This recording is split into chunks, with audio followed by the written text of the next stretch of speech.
The Reserve Bank of India has announced what we are calling India's version of Operation Twist. Let me explain what's been announced. The central bank has said that they will do simultaneous sales and purchases of government bonds under its open market operation program. So what was announced is a 10,000 crore purchase of long-term government bonds, which precisely is the 645-2029 bond. That is what they're going to buy to ensure that the operation is liquidity neutral. They're going to sell short-term bonds, and what they are selling are 4 bonds which are due in 2020. What they are trying to essentially do is flatten out India's yield curve.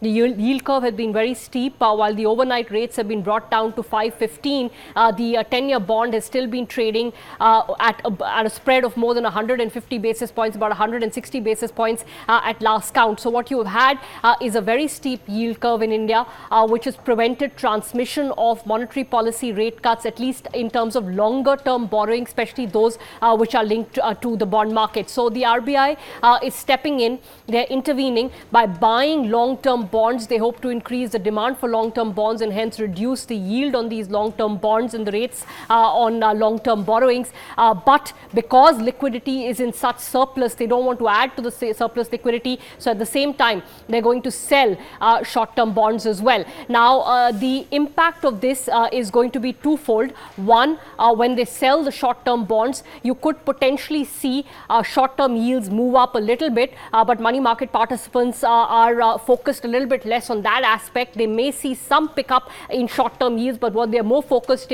on is the decline in long-term yields that you're likely to see. You're likely to see that not just from the extent of purchases, because the extent of purchases at 10,000 crore is not very large, but a signaling effect that the RBI is willing to intervene for yield management, to put it very bluntly. Now, the big question that will be asked is whether this is a one-time Operation Twist, or is this something that is going to continue.